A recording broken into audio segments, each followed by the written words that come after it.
Welcome to another episode of Twice Told Tales podcast. With us today is Fiorella Isabella from Moscow. She's going to talk to us about her recent travels. So welcome, Fiorella. Thanks for having me on. Where have you been recently? Well, so recently I went to Iraq and I went with a group of journalists from all over the world. And we were trying to find ways to combat censorship in this age. And of course, that was before the arrest and detention of several other journalists as well. One person that was meant to go on this trip was Richard Medhurst, and he obviously did not make it because he was arrested. And this whole idea was actually supposed to be about combating the propaganda narrative that is prevalent against Palestinians, against people in West Asia, and figuring out ways to get the information out in spite of all the censorship. So we were there as part of that, as well as to really learn about Iraq and about Baghdad and about Karbala, which is one of the places where we actually went and got to see really amazing things. And just it was all around a very, very impactful cultural experience, especially being the only American there, like from the US, was extremely different.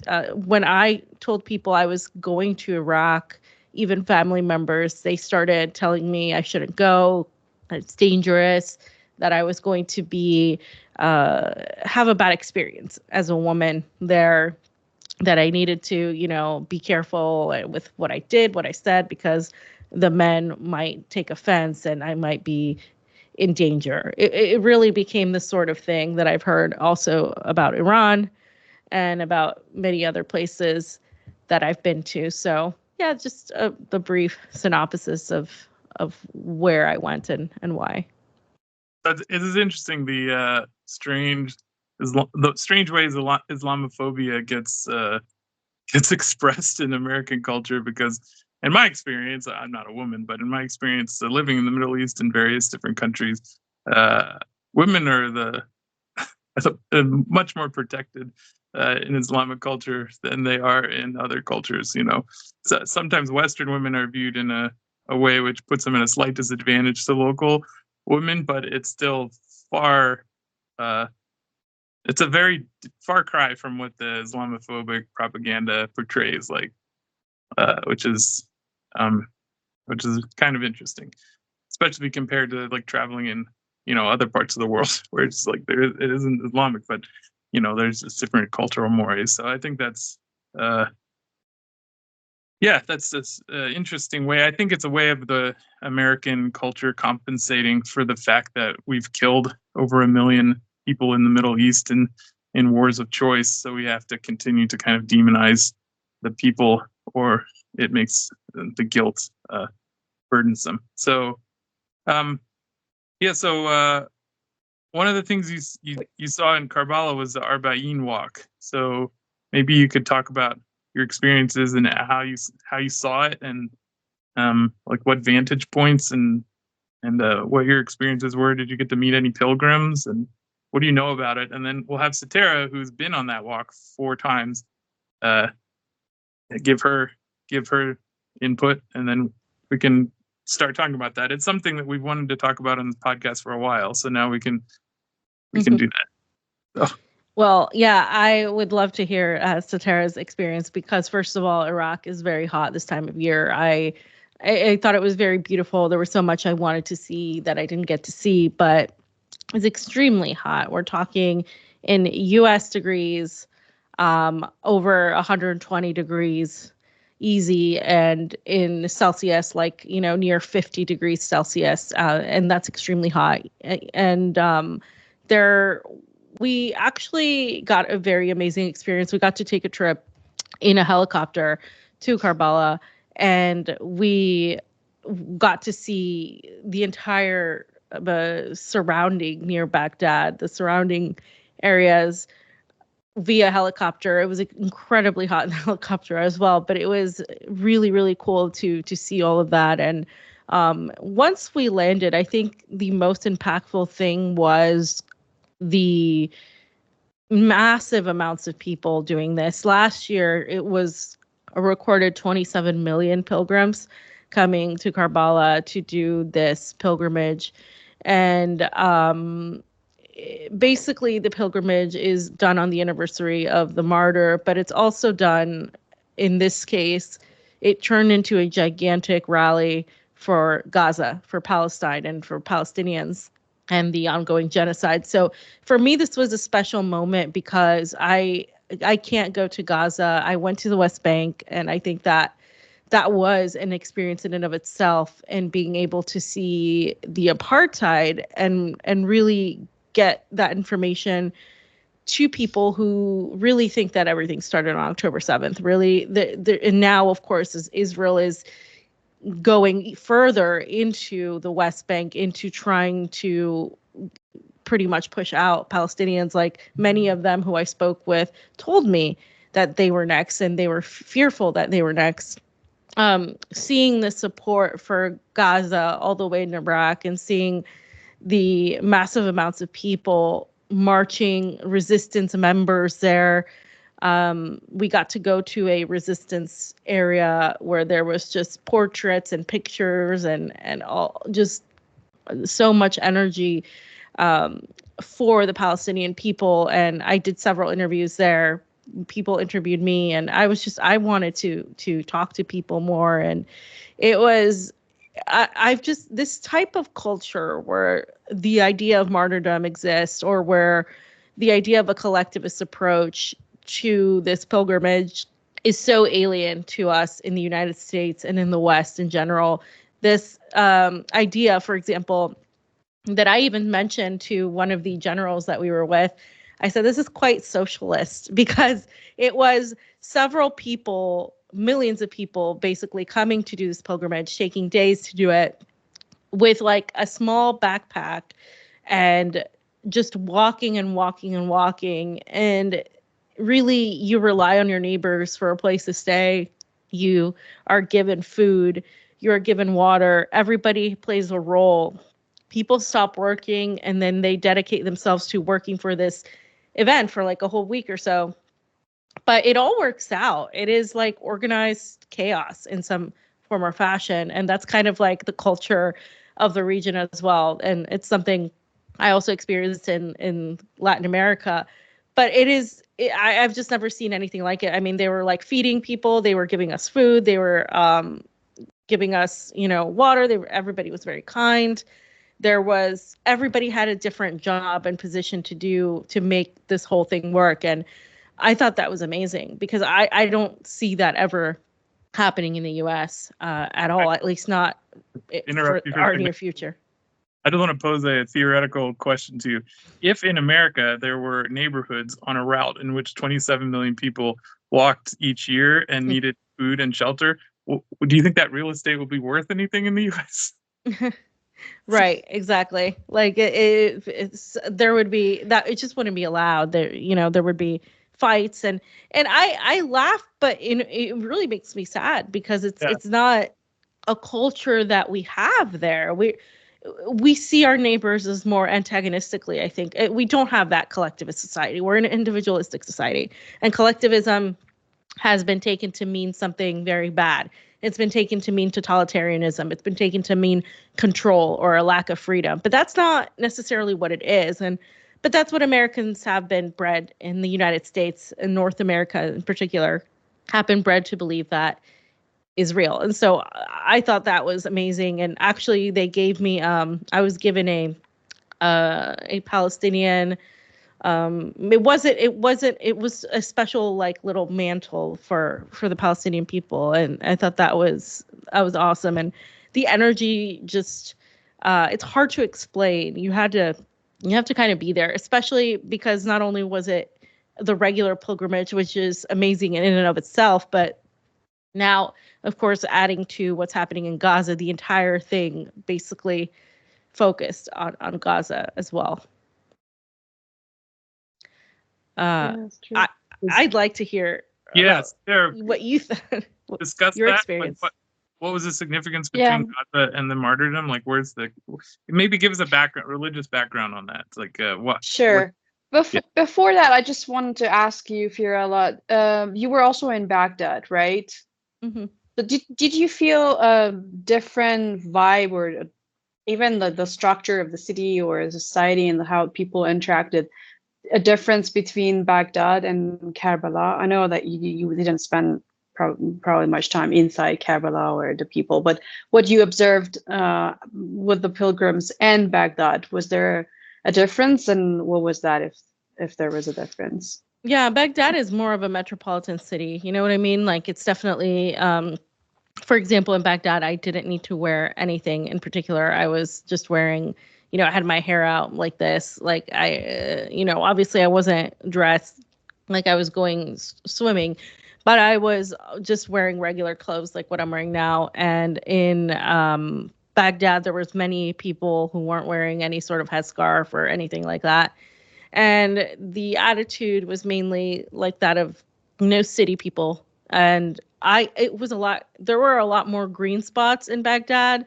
There was a lot more nature than I expected, because in spite of the fact that I knew the propaganda wasn't strong, I didn't expect there to be all these restaurants and all this life and all of these things there to the degree that there were. And that's something that was also a wake-up call, especially, over 20 years since the war in Iraq. All that is exported to us when we think about Iraq is oil and barren land, and that's it. And, war and destroyed homes. And that's the picture we have in the United States of Iraq. We have zero pictures of the culture, the food, the bookstores, Al Mutanabi Street, like all of these beautiful mosques and all these cultural things that really come from such an ancient culture.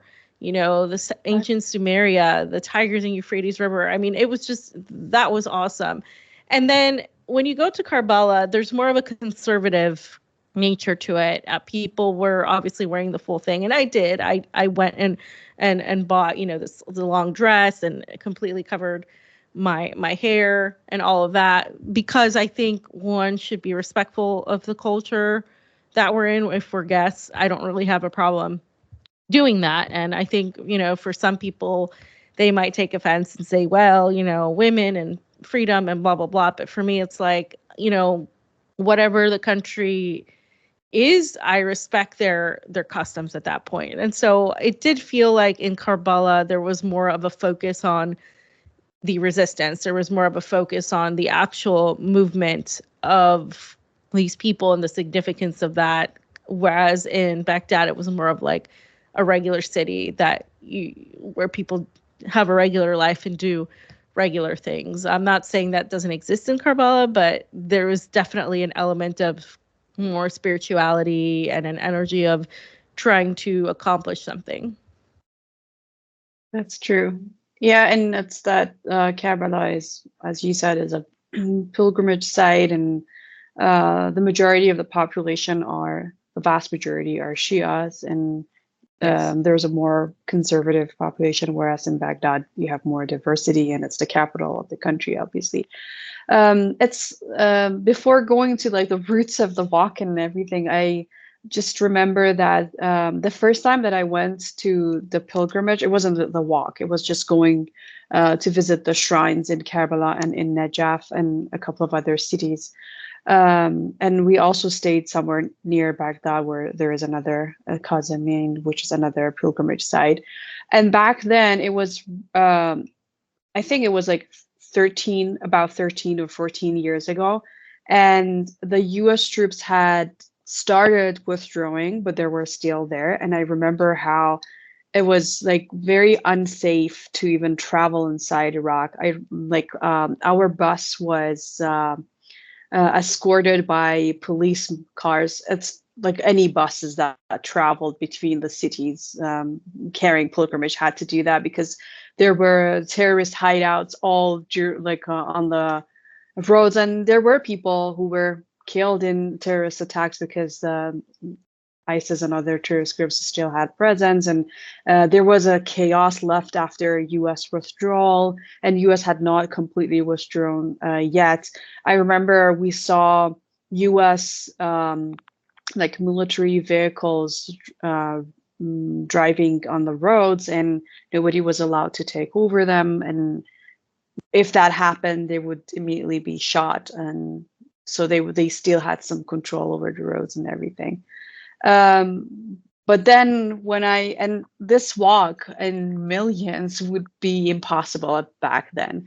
Iraqi people did it, but people from other countries would not really travel, or if they travel, it was like in very few numbers because of the security situation. So it's been a few years only that the walk has been revived after so many years, and there are people after like ISIS was eliminated from the majority of the country. And my cat saying hello here. Kiwi. Yes. So it's a very different scene from back 13 years ago, like how there is so much security that people, including women and children, can walk during the night and without feeling even threatened is amazing. How it's like different from back then. I have traveled several times, and the pilgrimage happens on the Islamic lunar calendar, so every year it changes. And like the first time that I went, it was actually in the fall, and the weather was not hot or that hot. It was actually very cold at nights. So you really needed to find a shelter and like find a blanket or something to stay warm. But gradually it became hotter and hotter. And last year when I traveled, and the year before also, I would just travel during the nights because it was impossible for me to walk during the day because it was very hot. And it's amazing how people just open up their houses to random pilgrims, and they beg you to eat from their food, to drink from the juice that they have made. And there's just so much generosity without anything, like expecting anything in return, that I have never seen anywhere else. It's amazing that a city with less than 500,000 population, and with Karbala is a very small city, and it doesn't really have very developed infrastructure, but it hosts over 20 million people in less than a month, and nobody is left without food, nobody is left without shelter, without water. And I think it's just amazing how it happens. And I remember because I didn't go on the walk for the 2 years when there was COVID, because it was basically the Iranian government was not allowing people to travel. There were requirements for vaccines and everything, but people walked to the borders and broke the fences because they wanted to make sure that they can make that pilgrimage. They could not skip it because of COVID. And people went there, and we didn't hear anything about like massive or people dying in masses with the conditions. I mean, you have seen how it is, like the hygienes, and obviously when there are 20 million people, or maybe and the number of the people who traveled during the corona did not really decline that much. It's just maybe a couple of million. So it's still a lot of people traveling during COVID, and we didn't hear anything happening like people dying in masses and everything.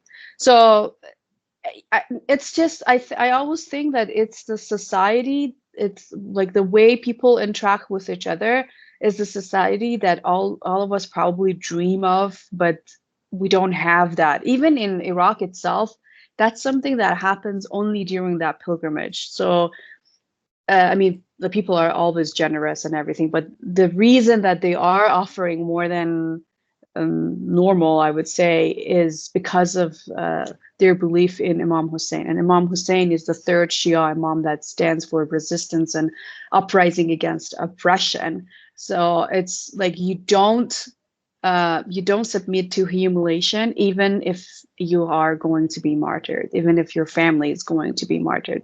And there are so many, like Chris and I talk about this, and there are just so many similarities between what's happening in Gaza right now, of course, in very, very large numbers, and the Imam Hussein's uprising, that it's impossible to believe in Imam Hussein and not want to support resistance in Palestine. It's just Yeah. it's just very inspiring. Like Imam Hussein's uprising is very inspiring. And I know I unfortunately I missed it this year, but even all during these days, even last year when I traveled, and it was before October 7, there were Palestinians. I met Palestinians on the walk too, and all during these years that I have attended, I have taken part in the walk.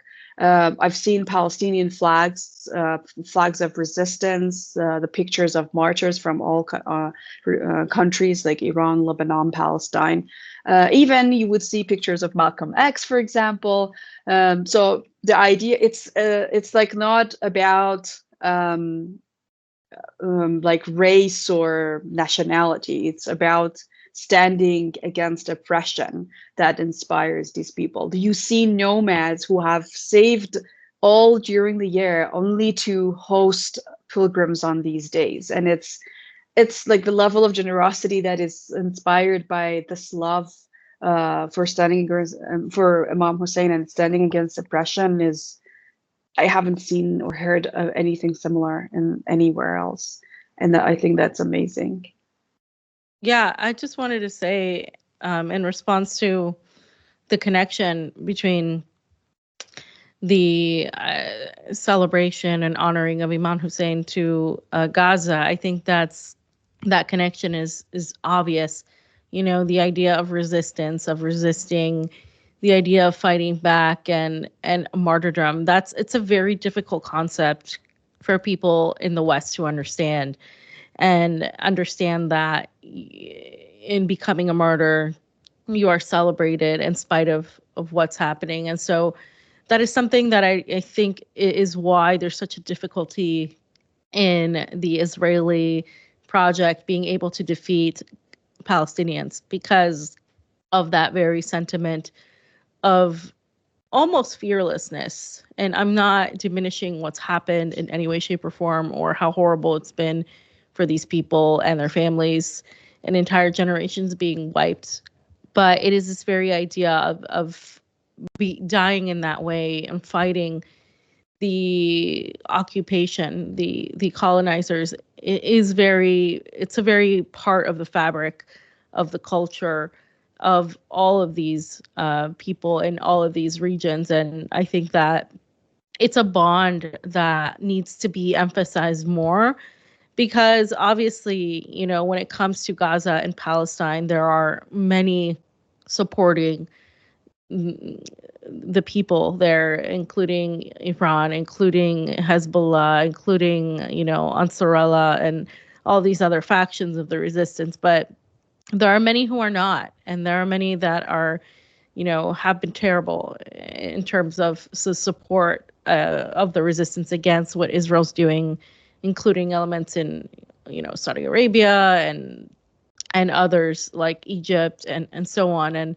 when you talk about this unity, you see what that means. You see that it transcends, you know, geographic, political borders, and it was definitely difficult to put into words as to how significant that was, and how you could see the empathy for Palestinians in a lot of what these people were saying and what they were doing and why they were there, particularly this time. And I think coming into almost a full year of this genocide in Gaza, there was almost like what is going to be done now? How have we gone a whole year without being able to stop this? And it's become this inner raging call. And that was very present, not just in Karbala, but also in the entire conference that I attended. There were people who were in Gaza, who got to see what happened, who were part of this entire who have been part of this in terms of being there with the people who have died, being there with the victims, being there and seeing the devastation. And they brought these stories to light for a lot of people. And, you know, on that happening as well, on the backdrop of people being detained, like the Palestinian activist Sarah Wilkinson, and being arrested for basically standing against genocide, all of these things happening at once are not coincidental. And I think that we're obviously all in the middle of a very, very historic moment. For lack of a better term, it's, you know, what's happening is terrible. Simultaneously, there's an exposure going on, and there's a lot of things being unraveled, and the veil is lifting off of many things. And I think it's going there more than 2 decades after the U.S. war was, I think, for, you know, as someone that was a child when that began, I think it was kind of like a full circle kind of moment for me, and seeing like, okay, well, you know, in spite of the devastation, in spite of everything, there is still hope that Iraq will fully regain at some level its full independence, because there's still a U.S. military presence there, and there shouldn't be, right? Maybe I can That's add very true. a little bit, because I think we should talk.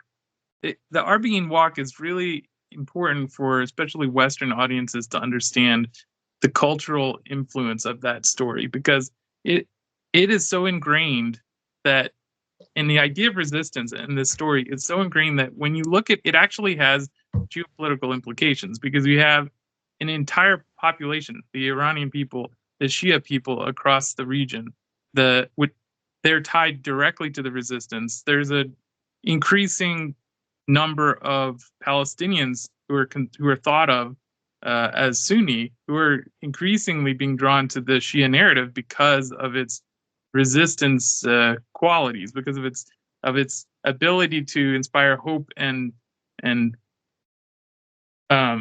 resilience in a population that's just being obliterated. And that's because this story, and I'm just going to summarize it in a Cliff Notes version that ends. Satara, please add to it. So Imam Hussein led a very small army of like 70 men against a corrupt caliph, a corrupt dictator, who was trying to squash their beliefs, trying to squash the lineage, basically, that we know as Shiism. And they decided to take on this caliph. They knew that they were going to be killed, because it's a gigantic dictatorship, a gigantic state, and they were just 70 guys, and they took the fight on, because they were like, well, we're not going to buckle, and they were all killed, martyred. In the West, we don't have that concept, so we would understand when we hear martyrdom, it means someone died for what they believe in. They died fighting for justice. They died for fighting for the good, for the cause of goodness. And so these men were martyred, except for one. Is that right? Who was sick, and he was able to tell the story. Anyway, maybe you can correct my summary there. But So, I wanted to say that is what Gaza, the people of Gaza, the people of Palestine can really, really like attach to that story, because they are a small group and they're fighting the massive, imperialist empire. And this is Iran. exactly. People of Iran have that ingrained in them from childhood.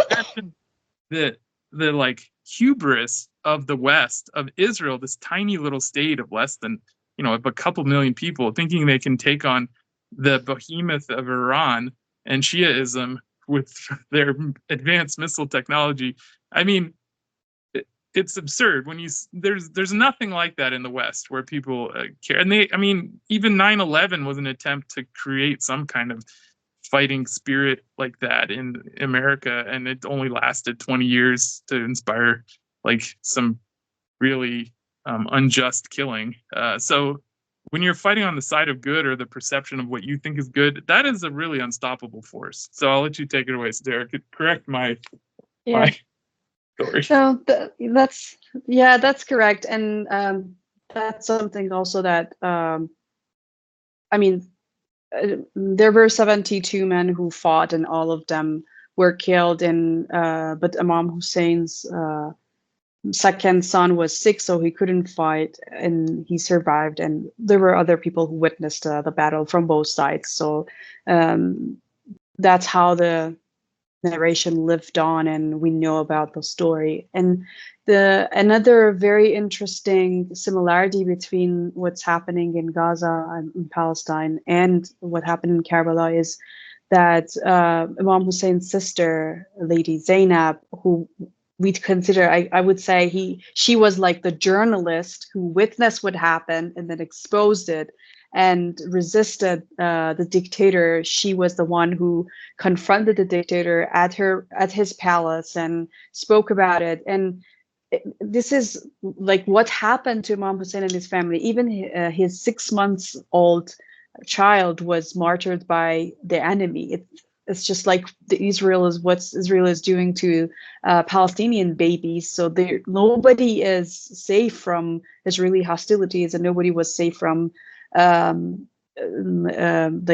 Yazid's army's aggression. And what happened was, you like, based on the worldly calculations and everything, you would say that Imam Hussein's army lost because everybody was killed. But what actually happened was that the oppression and then the dictator was exposed. And that's exactly what Fiorella also referred to, that, yeah, it's horrible. What's happening is horrible. And when we're saying it's there is a good side, and that's that the Israeli army and the Zionist entity have not been exposed to the extent that they are being exposed right now. So if anyone had doubts about what Zionism is actually about, now it's very clear. So there's like no excuse left, and people are now understanding. Even you see Jews standing up against Zionism because they don't want that to be done in their names. And I think that's something that we hadn't seen over the past plus 75 years of occupation, and it's the first time that we're seeing it to that extent. And I think that's another similarity that makes people who believe in Imam Hussein to strongly want to support Palestine. And it doesn't have anything like right now. Yes, the Iranian government is supporting Palestine and resistant, but Iranians' support for Palestine started even before the Islamic Revolution. But back then, the government, even though there were some, like, occasionally something that the monarch, the Iranian dictator, would say in support of Palestine because of what he knew his people believe in. But they work together with the Israeli government and Iranian. Like the Iranian dictator's intelligence service was trained by Mossad and CIA to torture Iranian dissidents back then. So there's just so many connections that make this like belief in resistance and wanting to be part of it so strong for the people that because I know that there are people who would say, yeah, the Iranian government is doing that, or it's propaganda or whatever, but they miss the part that it comes from the culture that has existed for more than 1400 years and cannot be eliminated from Iranian culture or the culture of the people in the region. No, 100%. And I think it's very hard to explain that to people in the West because like I said, we don't know much about what martyrdom is. It's translated into, I guess the closest thing would be to being patriotic about something, right? But that's still a very far away meaning to what it actually is. And I really have never seen anything like it. And I think if people were to actually see it and understand why it's happening, I think it would definitely shift some people's minds and also just make you reflect as to how our culture is the way it is and why, for example, in the US, we keep having representations of the very iterations that are the problem. Like even now you have like Kamala Harris and Donald Trump facing off. I mean, you can choose your fighter, but at the end of the day, they're far more similar than they are different. And it's very sad that, you know, that's the way it is. And there's very little, I think, to be proud of in the US at this moment. And all the backlash, you know, that we get as Americans for going to Iran, for going to Iraq, for going to Russia, for going to the countries that the United States has really pretty much decided are dictatorships, are awful to women. In all of these countries, I have just seen resilience from people that we don't have at home because we haven't been on the receiving end of these bombs. We haven't been on the receiving end of these sanctions. We have no idea how to materialize that thought. We don't even know. We wouldn't even know where to begin. The lights would sometimes go off in Iraq, and that's just a common occurrence there. The generators would kick in, they would come back, and it's worse than that in parts of Syria and parts of Lebanon and parts of, you know, obviously the occupied Palestinian territories. It's worse in a lot of other places, but just seeing that sort of thing, that's not normal for an average US person. I mean, our lights go off one day, everything falls apart. This is how we live. And I think, again, having that cultural experience, and I said I want to come back, and I would like to go back to Iraq and stay there longer, but probably in the winter time. But just in terms of really getting to see more of the perspective of the regular people of every day, because that's one of the things that I did love about going to the West Bank when I went on my own.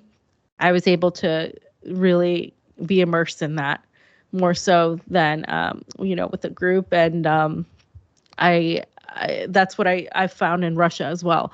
You know, there's the what people who are foreigners and think about Russia and how beautiful it is, and it is beautiful. But then there's also like the working people understanding of what Russia is, and really getting to know locals and stuff. I think that's also an important element that more of us, especially in the West, need to be exposed to. And you have no idea how many people I had to say, no, it's fine, everything's great, like I'm good. And they still don't believe you because of the propaganda. And I've said this before about Iran and about in the entire region of West Asia, and the Muslim community is one of the strongest propagandas that there is, probably outside of North Korea. I guess I would say the propaganda in North Korea is pretty strong there too. But I think the level, it's not even just Islamophobia, because it certainly is, but it's just more of this complete and total brainwashing that we have about these parts of the world that have been created for us to be able to continue our destruction by being able to call them terrorists, by being able to formulate this connection with the images of Afghanistan, of Iraq, of Iran, of Lebanon, to equate to some sort of, you know, radical jihadist mentality that's perpetuated by the likes of Donald Trump, Tulsi Gabbard, Kamala Harris. It doesn't matter, Democrat, Republican, that same narrative is pushed. So it's a very, very difficult fight we have. And that, you know, I think it would go a long way if people understood what Karbala, what is as a city where people go and have this pilgrimage, what the pilgrimage is, and who Imam Hussein was. I think that would go a long way.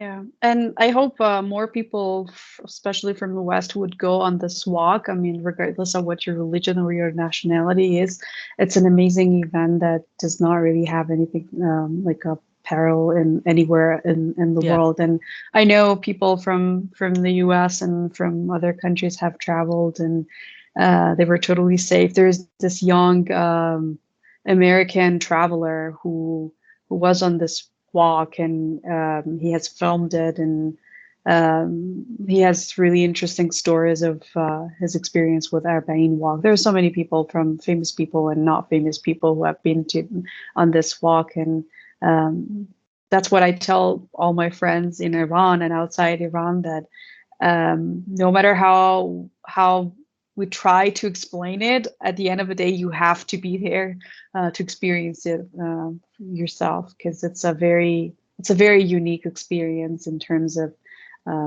there is elements of socialism, there's elements of utopia of like, imagine a place where people just open up their houses to just strangers. That's what we might call a utopia, that where there is security. Like, one year I traveled all by myself, and I walked from Najaf to Karbala, which is, I mean, from the shrine in Najaf to the shrine in Karbala, it's about 100 kilometers, and I walked all by myself between these two cities, and I never felt unsafe or anything. I didn't have any problems. So that's I think, and again, I'm saying that even though Iraq is like safe, what's happening during these days of Arbaeen Walk is still very different from other times of the year. Well, I also I thought, add a little bit there. You told me before, when we've talked about this, that like some of the people actually build additional houses on their property so that people can sleep there. What's the name of that? There's a special name for that? Like the house? Well, the houses, no, they don't have, but mukebs are the... Oh, mukebs.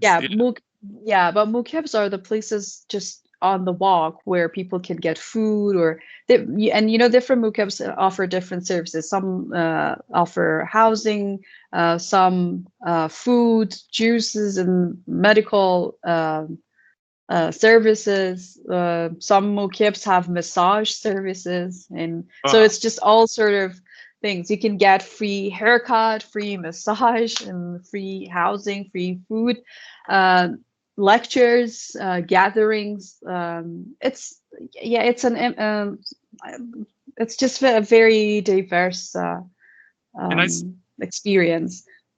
I saw videos this year where there was mukeb that was sponsored by like Chinese pilgrims, and then there was one from Pakistani pilgrims. So people are coming from all around the world to also support the walk, not just relying on the people of Karbala, but it's like it's a global effort to try, and it's a very social gathering. Like you don't have to add the exactly. and it's very social. And I wanted to I've seen people from Thailand, from Japan, from China, from India, of course from the US, from Kenya, from Nigeria. So you get people from all around the world putting up mukebs or just visiting as pilgrims. Yeah, that's amazing. And I think it's something that, like you were saying, Fiorella, that like the West does not have any kind of reference point for, because we're so like self-focused, and we don't have any kind of strong communal like narrative that gets people excited about hosting 27 million people in there, like on their passing by their street. Like that would terrify most Americans. They would leave that place so quickly if they had a house on that route. And that's so sad, because it is really nice when people like have a narrative that wants to help each other. That's just a really nice way to live in a society, and also to have a narrative because of that doesn't take advantage of that. It's not like you're I mean, in America there would be that, if that was immediately implemented, there would be so much, it would be impossible, because people would take advantage of it, because there isn't this reciprocal idea. But the thing that you mentioned, which I think is really important, is that we have this view of like what the Middle East is, like this propaganda view of like Iraq or Afghanistan from all these like crafted photos and narratives of occupation. And that's a real mistake when building up for a war against Iran, because Iran is nothing like that image that's in the mind. I'm not even saying that image is accurate to what Afghanistan or Iraq is. Like you described, Baghdad is, it's very cosmopolitan and developed, and nothing like Americans would imagine. But Iran is even more so not that. Yeah. So when when we have a population here that thinks, oh, we're just ramping up for another like fight against a beleaguered military like Saddam had at the point where there was an invasion. That is nothing like Iran had. So it's kind of dangerous to think that most Americans have that view. What do you think of that? What I just said? Well, it's dangerous to the U.S. military, right? It's dangerous to the U.S. I guess territorial and militaristic objectives. It's to their own detriment, and this fallacy and this sort of poetic justice has been found in Israel. Like, Israel has been portrayed as this wonderful, intellectual, superior in terms of technological development type of entity. It's supposed to be almost invincible, a Titanic of sorts, but really it sank, it failed, because the only thing it has to show for itself is funding by its Western patrons, mainly the United States, and a lot of dead, innocent people. But its military objectives haven't been achieved because they have completely dismissed the people they're fighting against. And it's not just Iran, but the entirety of the resistance, Hamas, Hezbollah, Ansarallah, all of the different sectors that have come to attack Israel. And I do think that there will be an attack against Israel, further attacks and further retaliation. But that aside, I think that Israel is a representation of the United States in the region. So when we talk about what the United States thinks of Iran and how they perceive Iran and how they refer to Iran, we've seen how Lindsey Graham talks about Iran, how vociferously he wants to go to war with Iran, how pretty much the entire Trump administration has been salivating to go to war with Iran when he was president. And now, if Trump gets in the office, I think they will continue that. With Kamala Harris, same thing. We're going to see that warmongering spirit against Iran. They're accusing Iran of interfering in the elections of the United States, while the entire Congress and both presidents are supported by AIPAC. So it's just kind of like, it's ridiculous at this point. But you're right, it is to the detriment of the United States. It is to the detriment, because I think in some form or fashion, though, it can be also to the detriment of the world, because if there is retaliation from Iran and the United States eventually decides to continue pushing Israel to do what it wants to do, or Israel continues doing what they want to do, which is expand on the region, we could see this regional war turn into a global war. And, thinking that Iran is not going to do something, or that Russia is not going to do something, or that China, nuclear powers, people forget Israel also has nuclear weapons, and that's never talked about.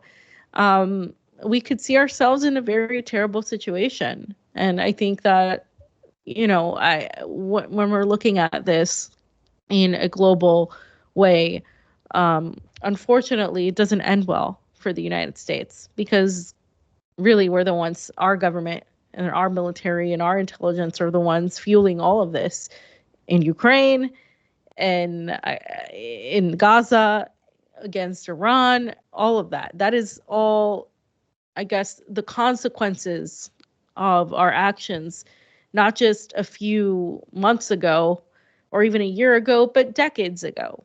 And these are the consequences coming back. And I think we're going to see these consequences come back, unfortunately, at us, the American people. But that may be what it will take for us to focus, because when you talk to the average normie in the United States, they have zero desire to understand foreign policy. They're focused very much on domestics, not understanding that very, very deep connection between foreign and domestic policy. But I think that that's going to come at a price, unfortunately, for us in the U.S. Yeah, I think that's right.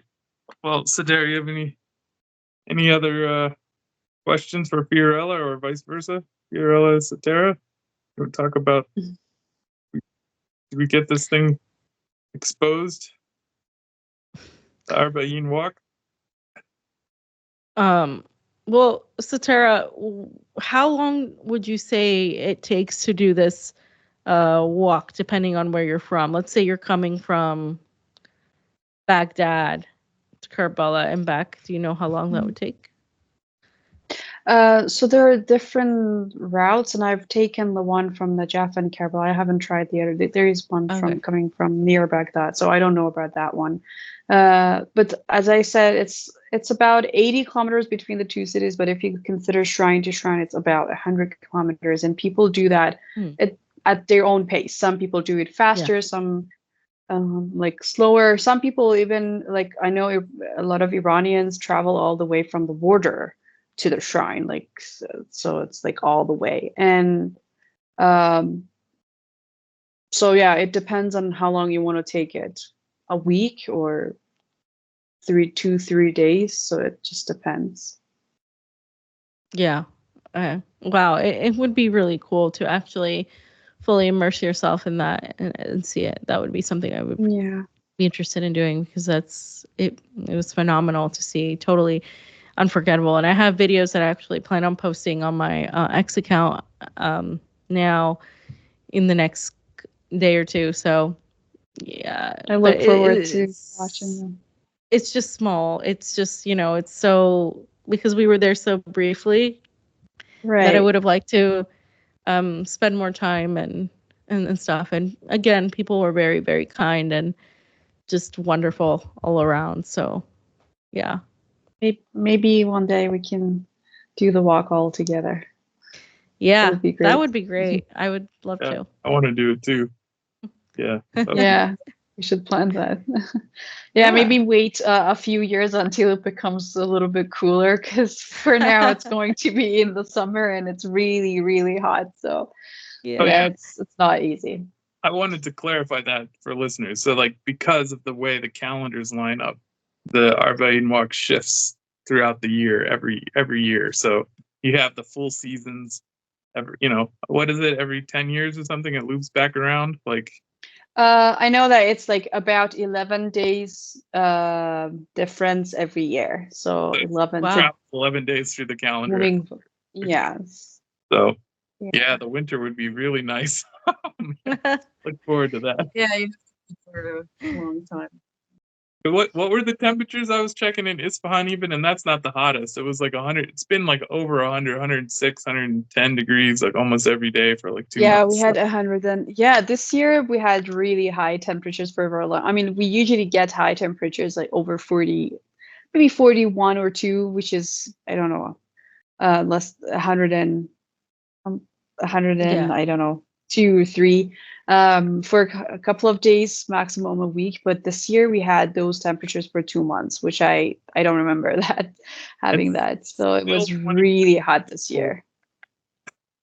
20 plus million people came to walk in that. So that's just something that Western audiences should understand, the dedication.